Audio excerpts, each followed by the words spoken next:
নমস্কার, আমি অর্পণ। আপনাদের সবাইকে আমাদের এই এফটিআর একাডেমিতে স্বাগত। তো চলুন, আজকে আমরা খুবই গুরুত্বপূর্ণ কয়েকটি বিষয় নিয়ে আলোচনা করব, যেগুলো আপনাদের ট্রেডিং এবং ইনভেস্টমেন্টের জন্য খুবই কাজে লাগবে। ফার্স্ট আমরা যে জিনিসটা নিয়ে আলোচনা করব সেটা হলো যে এই যে জোম্যাটো জোম্যাটো শেয়ারটি আমাদের সেন্সেক্সে এন্ট্রি নিতে চলেছে ফ্রম 23 ডিসেম্বর, এবং তার বদলে বেরিয়ে কে যাচ্ছে? JSW steel. তো এটার ইম্প্যাক্ট কিভাবে জেএসডব্লিউ স্টিলের উপরে পড়বে বা কিভাবে জোম্যাটোর উপরে পড়বে? আমরা জানি যে স্টকে ইনভেস্টমেন্ট ডাইরেক্টলি আমরা কিনতে পারি, স্টক ইনভেস্টমেন্টে যেটা ডাইরেক্ট ইনভেস্টমেন্ট বলি। কিছু ইনডাইরেক্ট ইনভেস্টমেন্টও হয়। ইনডাইরেক্ট ইনভেস্টমেন্ট কিরকম? প্রচুর ইনভেস্টমেন্ট হয় যেটা অনলি ইন্ডেক্সের উপরে হয়। আমরা যদি সেন্সেক্স কে নিয়ে আলোচনা করি, যেটা সেন্সেক্সে 30টা স্টক আছে এবং নিফটিতে 50টা স্টক আছে। এই সেন্সেক্স এর 30টি স্টক এবং আদার্স 20 স্টক নিয়ে নিফটি 50। সো ফরেন ইনভেস্টমেন্ট এবং বড় বড় ইনভেস্টমেন্ট, ডিআইআই ইনভেস্টমেন্টও এরকম ভাবে হয় যেগুলো ডাইরেক্ট ইন্ডেক্সের উপরে হয়। তার ফলে কি হয়, যেগুলো ডাইরেক্ট সেন্সেক্স এর উপরে ইনভেস্টমেন্ট হচ্ছে সেগুলো সেন্সেক্স এর এই 30টি কোম্পানির মধ্যে অ্যাজ পার ওয়েটেজ ডিভাইড হয়ে যাচ্ছে। যেমন আমরা এসআইপি করি, এসআইপি আমরা মাসে 3,000, 5,000, 7,000, 10,000 যেটা করলাম, সেটা ওই পার্টিকুলার ফান্ডে যে 30টা 40টা কোম্পানি আছে অ্যাজ পার পার্সেন্টেজ আমার এই টাকাটা ডিভাইড হয়ে যাচ্ছে। সো তার ফলে আমি জোম্যাটোতে ইনভেস্ট না করলেও যদি আমি সেন্সেক্সে ইনভেস্ট করি, তার কিছু পার্সেন্টেজ জোম্যাটোর উপরে ইনডাইরেক্ট ইনভেস্টমেন্ট হবে, যেটা লং টার্ম ইনভেস্টমেন্টের জন্য, যারা ডাইরেক্ট ইনভেস্টমেন্ট করছে জোম্যাটোর উপরে, তাদের জন্য এটা খুব গুড নিউজ। এছাড়াও জোম্যাটোর যে ব্লিঙ্কিট, এটার জন্য একটা বড় গুড নিউজ আছে। সেটা কি না, এই আমাদের যে ফিনান্স মিনিস্টার নির্মলা সীতারামনজি, ওনার কাছে একটা প্রপোজাল দেওয়া হয়েছিল যে আমাদের যে এই কিরানা দোকান, যেগুলো আমাদের চলতি দোকান যেগুলো আছে, এই ব্লিঙ্কিট, এই জোম্যাটো, ফ্লিপকার্ট, এই বিভিন্ন এই অনলাইন শপিং এর জন্য, গ্রসারি অ্যাপগুলোর জন্য কি হচ্ছে যে এদের আমাদের যে লোকাল বিজনেস, এটা খুব ইম্প্যাক্ট হচ্ছিল। তো তার জন্য কিছু প্রভিশন গভর্নমেন্টের কাছে প্রপোজাল দেওয়া হয়েছিল, বাট নির্মলা সীতারামনজি এটাকে ডাইরেক্টলি ডিনাই করে উপরন্তু এই অনলাইন শপিংটাকে আরো প্রোৎসাহন দিয়েছে। যার ফলে এই জোম্যাটোর যে ব্লিঙ্কিট, জোম্যাটোর এই আপনার অনলাইন শপিং অ্যাপটি, এর জন্য এটা একটা গুড নিউজ। সো একই সাথে দুটো গুড নিউজ, যেটা জোম্যাটোর জন্য কামিং ডেজ এর ইনভেস্টমেন্টের জন্য এটা খুব ভালো একটা নিউজ। যদিও it's all about educational purpose, আমাদের এই কথা শুনে আপনারা কোন রকম কেনা বা বিক্রির কোনো সিদ্ধান্ত নেবেন না। এর জন্য আপনারা ডাইরেক্টলি আপনাদের যে অ্যাডভাইজার আছে, ইনভেস্টমেন্ট অ্যাডভাইজার, তাদের সাথে কনসাল্ট করবেন। তো এটা গেল জোম্যাটো। সেকেন্ড যেটা আসছে আমাদের, mister Elon Musk. Elon Musk যিনি, আপনারা যদি দেখেন, আমরা স্ক্রিনে এই নিউজগুলোকে একটু শেয়ার করে দেব।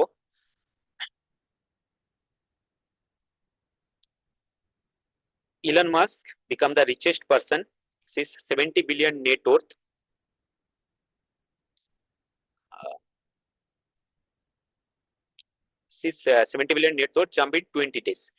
20 দিনের মধ্যে 70 বিলিয়ন নেট ওর্থ ওনার বৃদ্ধি হয়েছে, এবং যেটা মোর দেন মায়ানমার জিডিপি। 20 দিনে ইলন মাস্কের যে পরিমাণ ওয়েলথটা বৃদ্ধি হয়েছে, যেটা মায়ানমারের টোটাল জিডিপির থেকে বেশি, এবং টোটাল ওনার ওয়েলথ কি আছে? Almost $334 billion. এবং এটা আমার অ্যাজাম্পশন, যেটা হয়তো ভবিষ্যতে এটা আরো বৃদ্ধি পাবে। So he become the richest person. এর সাথে আমরা যেটা আমাদের main news, that is election result, যেটা আমাদের মহারাষ্ট্র স্টেট এবং ঝাড়খণ্ডের উপরে হলো, এবং তাতে তার যা রেজাল্ট এসেছে সেই রেজাল্টটাকে যদি আমরা একটু দেখে নিই, আমরা ডাইরেক্ট ইলেকশন গভর্নমেন্টের অফিসিয়াল সাইট থেকে আমরা দেখবো যে ঝাড়খণ্ডে কি হয়েছে।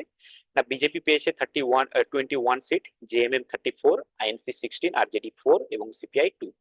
সো এখানে ক্লিয়ারলি বিজেপি হেরে গেছে, এবং কংগ্রেসের যে জোট আছে তারা বিজনেস গভর্নমেন্ট ফর্ম করবে।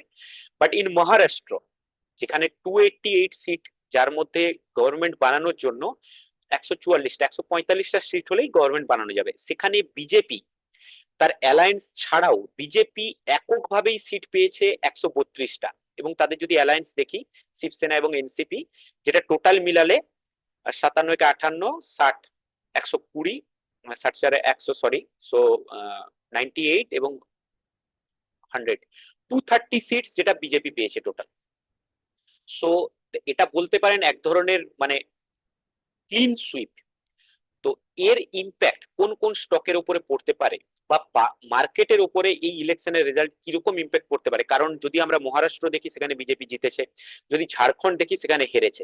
বাট একটা জিনিস ভাবতে হবে, ইন্ডিয়ার টোটাল যে জিডিপি যদি স্টেট হিসাবে আমরা দেখি, হাইয়েস্ট জিডিপি কন্ট্রিবিউট করে কে? মহারাষ্ট্র। সেকেন্ডে কে আসছে? Tamil Nadu. Third eye guess Karnataka, এবং সো অন। যেখানে ঝাড়খণ্ডের যদি দেখি এটা অলমোস্ট 19 নম্বরে বা এরকম সামথিং আছে। তো Maharashtra is the highest GDP contributor. তো মহারাষ্ট্রতে বিজেপির এইভাবে জেতাটা শেয়ার মার্কেটের জন্য একটা বিশাল ভাবে গুড নিউজ হিসাবে ধরে নেওয়া যেতে পারে। এবং যেহেতু আর আগামী দিনে সেরকম বিশেষ কোনো স্টেট ইলেকশন না থাকার জন্য গভর্নমেন্টও লাস্ট 6 মান্থসে সেরকম ভাবে ইনভেস্টমেন্ট করতে পারছিল না, যেটা এখন করতে পারবে। সো সবকিছু দিক দিয়ে দেখতে গেলে হতে পারে এখান থেকে মার্কেট এগিয়ে যেতে পারে। আমরা ধরে নিতে পারি 23,300 উইল বি দা বটম। এবং এর জন্য মার্কেটে এটার ইম্প্যাক্ট কিভাবে পড়বে সেটা আমরা একটু অন্যভাবে বোঝার চেষ্টা করব। যদি আমরা আচ্ছা, আমরা যে এই ইলেকশন রেজাল্টকে আমরা দেখি, অ্যাকচুয়ালি ইলেকশনের রেজাল্টের উপরে শেয়ার মার্কেটের কি সম্পর্ক? শেয়ার মার্কেট কি কোনো পার্টিকুলার কোনো পার্টিকে পছন্দ করে? যদি এটার উত্তর বলেন যে আমাদের এখন দুটো যদি পার্টি দেখে নিই, এক হচ্ছে বিজেপি, সেকেন্ড হচ্ছে কংগ্রেস।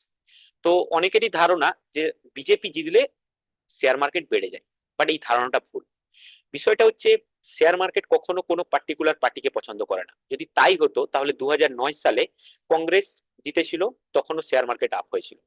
2014 সালে কংগ্রেস হেরে যায়, বিজেপি জেতে, তখনও শেয়ার মার্কেট এগিয়ে যায়, উঠে যায়। কেন?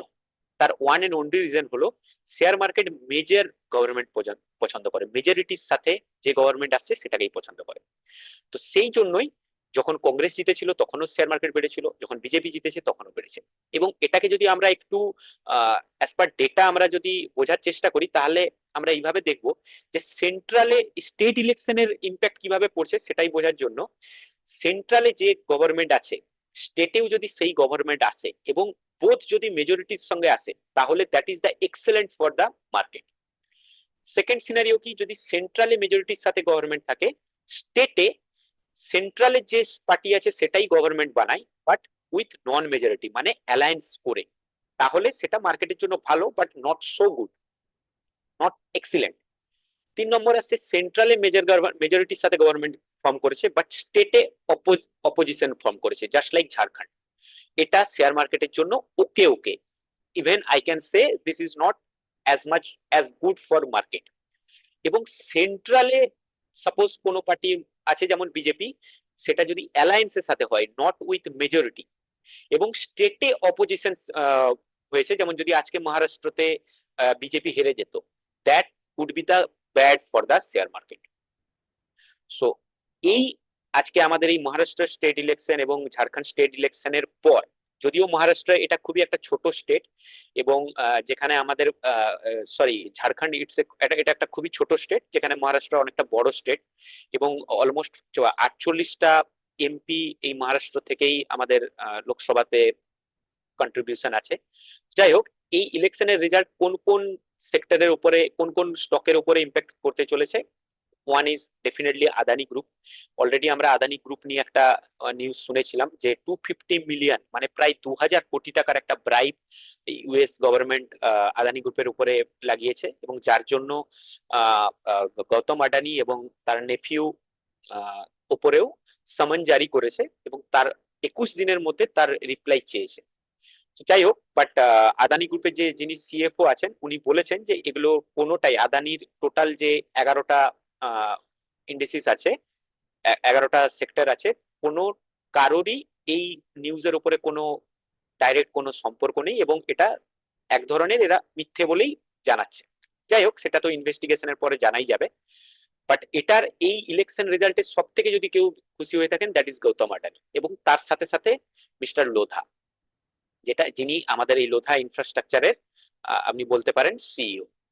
যাই হোক, আহ, সোমবার দিন আমাদের এই আদানি গ্রুপ বা লোধা ইনফ্রাস্ট্রাকচারের লোধা গ্রুপের উপরে আমরা নজর রাখতে পারি।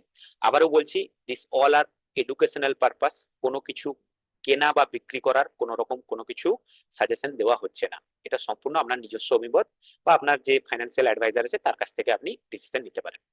তো চলুন, যদি আপনাদের এই ভিডিওটি ভালো লাগে, যদি মনে হয় এটা একটা ইনফরমেটিভ ভিডিও, তাহলে অবশ্যই লাইক, শেয়ার এবং সাবস্ক্রাইব করে আমাদেরকেও সহযোগিতা করবেন।